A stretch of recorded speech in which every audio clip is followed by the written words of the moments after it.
I am Claude Dauphin, and I want to tell you a little about our offering. What you're about to see is a dramatization of a short story by Sir Arthur Conan Doyle. Now, most people think of Conan Doyle in connection with his adventures of Sherlock Holmes. But Sir Arthur was also the author of many historical stories and novels distinguished by a rousing spirit of adventure and sardonic humor. And it is in this lesser known but highly enjoyable style that we bring you our story.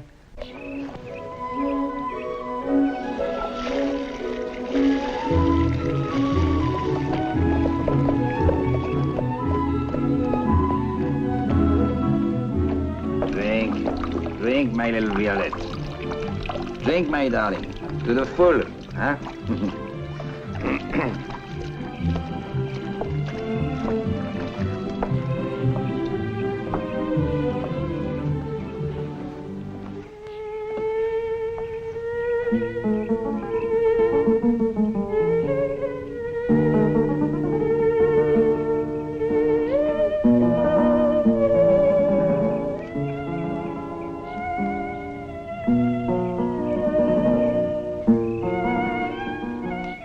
Allow me, mademoiselle. Mademoiselle lives here in Reims? Your pardon, monsieur. I do not speak so well your language. I am personal maid to la Comtesse d'Angers. I am Sophie Dukovska. Russian. Yes, but do not dislike me for that. I have lived always in the houses of the French. You show admirable taste, mademoiselle. Permit me. I am Brigadier Etienne Girard, the best soldier in the whole army of Napoleon. You are acquainted with the Emperor? But intimately, mademoiselle. How wonderful. My humble thanks for the refreshment. It was my pleasure. You're perhaps free in the evening? Oh, yes. When I've dressed my mistress and she goes to sup, then I am free, yes. It would be possible for you to meet me later, when it's dark. Little rendezvous, perhaps? Jeśli noc хорошая, my wstretimся pod dubom. A jeśli będzie deszcz, тогда my wstretimся w saraja. I am so sorry when I do not think I lapse into Russian. But it sounded very pretty. What was it you said? If the night is fine, we'll meet under the oak tree. But if it rains, we'll meet in the barn. Excellent. But say it again, in Russian, just for me. Jeśli noc хорошая, мы wstretimся pod dubom. A jeśli będzie deszcz... Тогда мы встретимся в сарае. Oh, Brigadier, what a Russian you would make. I told you I'm already the best soldier in the whole army of Napoleon. Of course you are. Till tonight, mademoiselle. Tonight. Brigadier Gerard. Yes, Major Charpentier. I've been looking for you everywhere. The Emperor wants to see us at once. Napoleon wishes to see you. Did I not tell you that we are on intimate terms? Napoleon. Тогда мы встретимся в сарае. To the Emperor.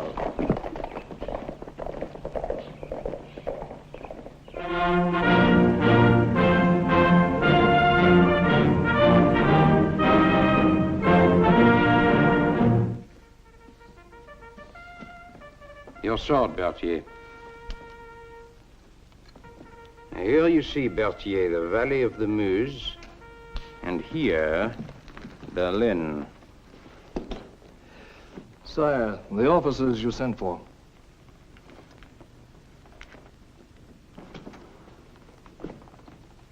You have not yet received the Cross of Honor, Brigadier Girard?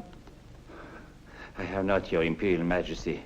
But I assure you it's not... And you, Major Charpentier? No, sire. Then you shall both have your opportunity now. Come.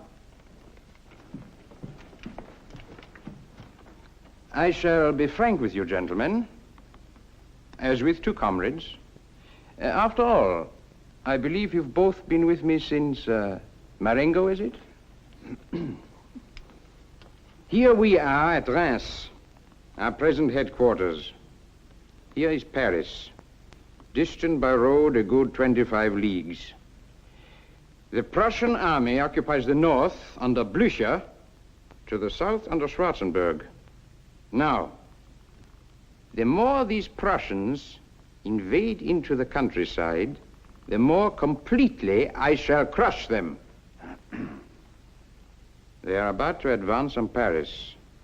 Good, very good. Let them. My brother Joseph, the King of Spain, will be there with 100,000 men. It is to my brother I send you. You will hand him this letter, copies of which I confide to each of you. It tells him that I am coming at once with every man and horse and gun for his relief. You understand me, gentlemen? You will ride together as far as Bazoches. You will then separate. You, Major Charpentier, making for Paris by Oulchy and Neuilly. You, Brigadier Girard, to Paris by Braine, Soissons, and Senlis. You have anything to say, Brigadier Girard? Your Imperial Majesty, it pleases me to risk my life for the glory and peril of my Emperor and France. Major Charpentier? If our route appears unsafe, are we at liberty to choose another? Soldiers do not choose, they obey. The interview is at an end.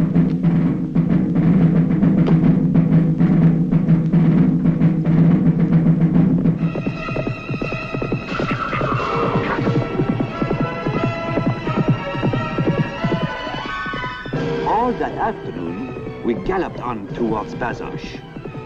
Every pounding of my dear little Violet's hooves seemed to echo, Napoleon, Napoleon, long live the Emperor. My heart sang as I spurred Violet on.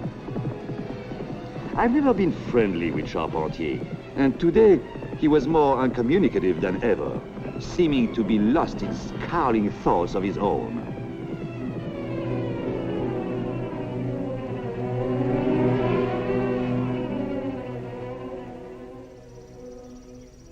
Well, Major, it is here we part.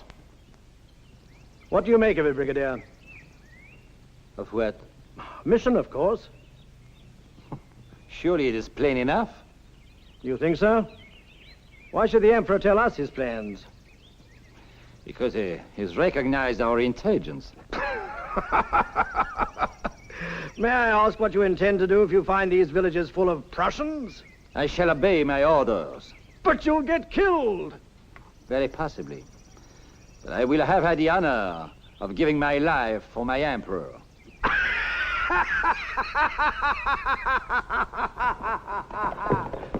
I could waste no thoughts on so unworthy a creature as Charpentier, and turn my little Violette on the road I would take.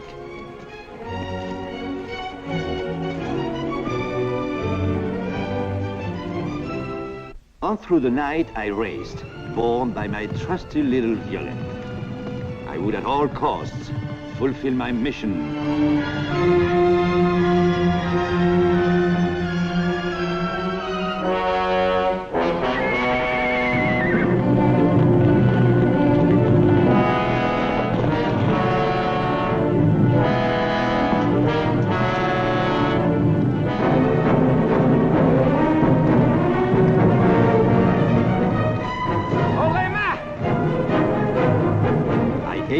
Between his eyes.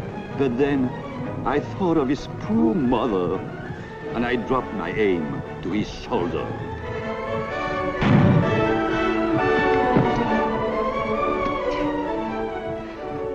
My little Violet was growing weary. I knew that soon I would be forced to give her a rest. I had almost reached Senlis when I looked up and my heart leaped. There was an old French soldier. Brigadier Girard. I recognized him at once. Old Bouvet, with whom I had fought at Leipzig.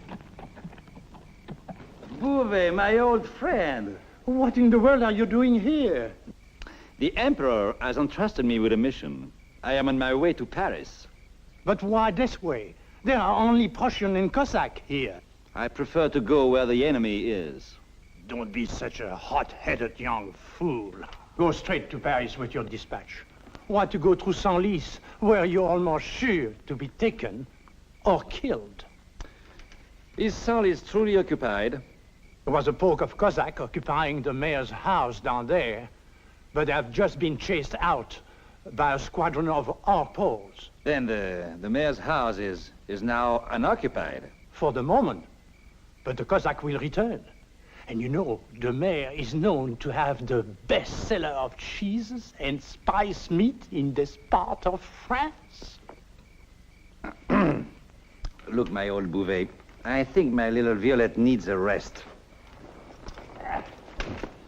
Why don't you and I go down to the mayor's house and learn for ourselves how good a table the mayor sets? An excellent idea, my boy.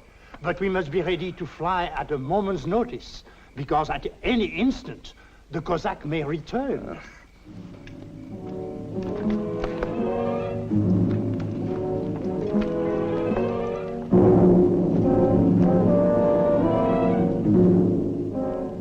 Quietly, we entered the mayor's house. It was easy to see that the Cossacks had been here. Their everlasting vandalism was everywhere apparent.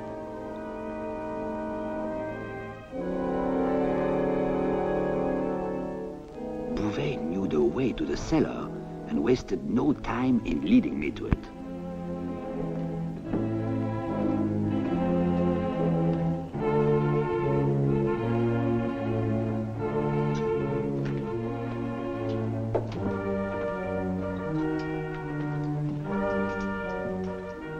They have beaten us here too, my boy. The Cossacks are coming back. Run for your life.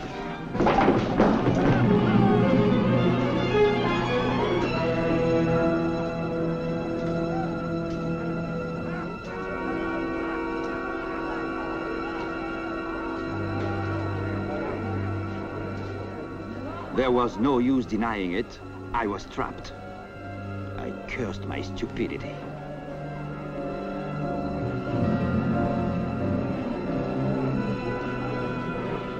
But then I looked around me. Most cellars, I remembered, had a trapdoor leading to the yard.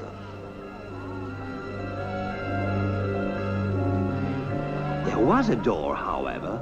It was slightly ajar. My eyes couldn't be deceiving me, for now it was gently closing. Someone was behind the door.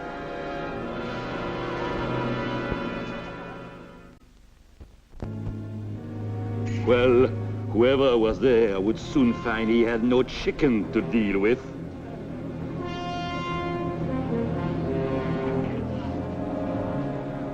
I assure you, Whoever was on the other side was holding the door shut.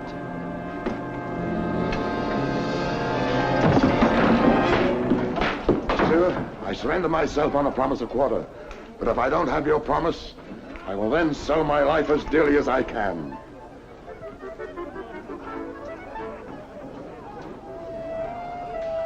I understand, monsieur. It is quite obvious. The French, with their dreadful Poles, have retaken the town. You're very observant, sir. But a Frenchman knows how to treat an unfortunate enemy. Your life is safe. Have my thanks. And whom have I the honor of capturing? I am the Count Budkin, of the Emperor's own Don Cossacks. Brigadier Girard of Napoleon's army. Yes. And may I ask how you come to be here in this cellar? I came down to sample the food, but then the Poles attacked. My comrades flew. I waited here till it was safe, only to be trapped by you. I could hardly believe my good fortune. Clearly, the fellow didn't realize that his own comrades had returned that I was the one in danger, not he. And then, suddenly, there came to me an idea. Count Butkin, I find myself in the most difficult position. Why is that? Because I've promised you your life. You would not withdraw your promise. I gave you the word of the finest soldier in Napoleon's army. I am completely in your hands. Would you suggest that I remain here? That would be the worst of all. Now, presently, the house will be ransacked. They will find you and cut you to pieces. No, I must go and break it to them. But even then, when once they see your accursed uniform, I don't know what may happen. Should I then take off the uniform? Excellent. No, I have it. You take off your uniform and put on mine. That will make you sacred to every French soldier. I will ascend in your uniform. 100 swords will be turned upon me. Hold! I will shout, I am Brigadier Girard. They will see my face. They will know me. I will tell them about you. And under the shield of my uniform, you will be sacred. My friend, how can I thank you?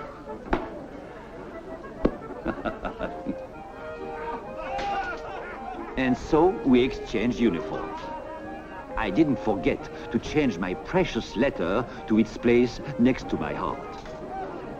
The Count suggested that I bind him to a barrel, and I willingly assented. After all, I didn't want him after me should he suddenly realize how he'd been duped.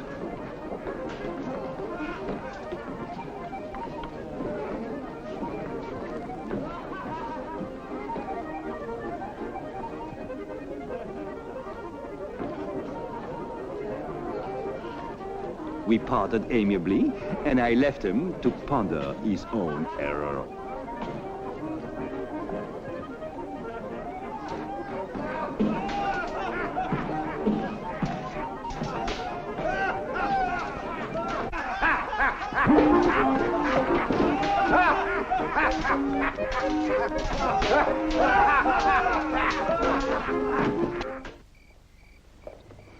Look, one of those fierce Cossacks. They steal everything. That horse has a French saddle. Careful, careful. He might understand us. Good evening, comrade. Тогда, bestreemsel Svaraya. Dusht. You see, he doesn't speak anything but Russian. We are safe. I wonder what it was he said. He probably told us to mind our own business. Onward again to Paris, we galloped, my Violette and I.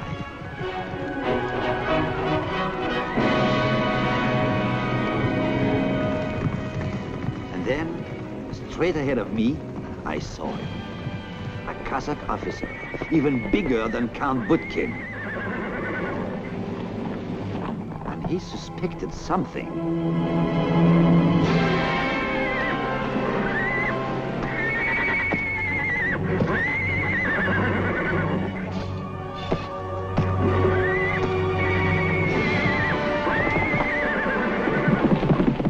Perhaps it was because I ride like the fearless Frenchman I am.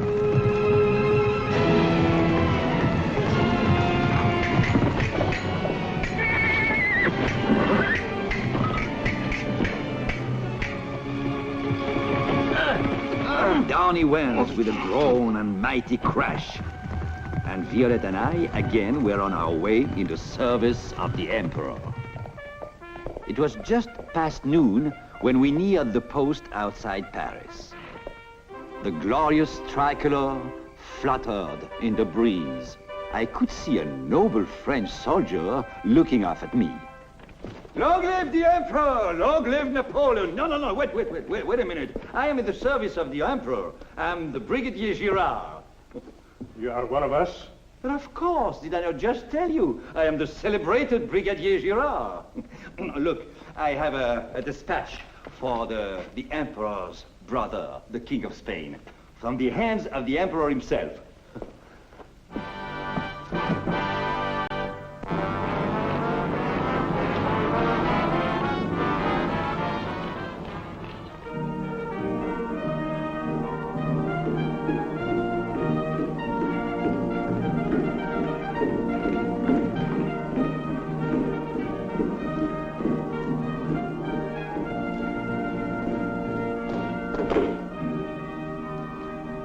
Majesty, from your brother, the Emperor of all France.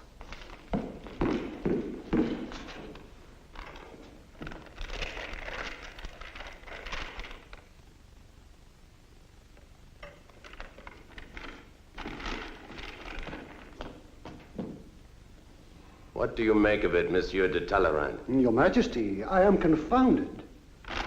Were you the only messenger? There was one other, sir. Major Charpentier of the Horse Grenadiers. He has not yet arrived. I'm not surprised. It's to us that such commissions should be entrusted. Us? You and... Violette. It's my horse. A dear little mare. Thank you, Brigadier. I would suggest you acquire the proper hussar's uniform, and when you and Violette are refreshed, return to my brother in Reims. Your Majesty, I am your obedient servant.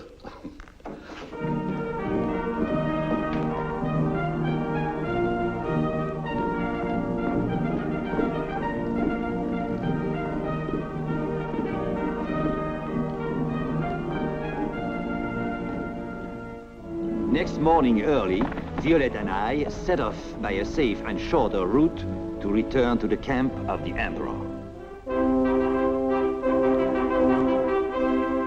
Sire, it is the Brigadier Gerard. He's returned. What? What the deuce are you doing here? I have the honor to report, sire, that I have delivered the dispatch safely to your brother, the King of Spain. What? It is true, your Imperial Majesty. The mission with which you entrusted me has been accomplished. What's become of Charpentier? He was captured. By whom? By the Russians. The Cossacks.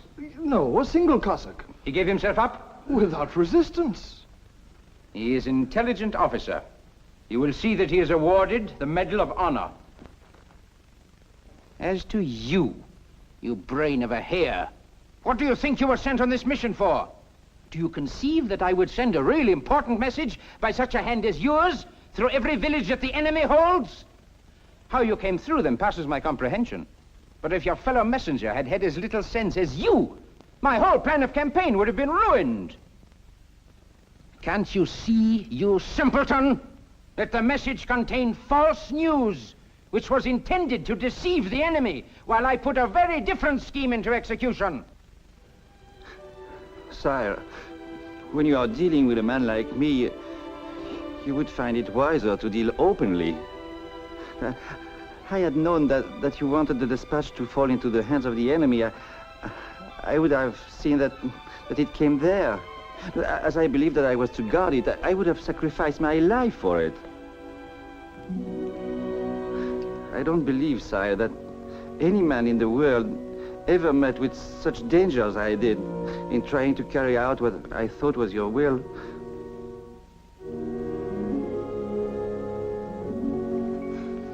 I will go now. By your leave, sire. One moment. There. Forget anything I may have said in haste. You're right. I would have been better to trust you. You will see that the Brigadier Gerard is awarded the special Medal of Honor. For I believe that even if he has the thickest head, he has also the stoutest heart in my army.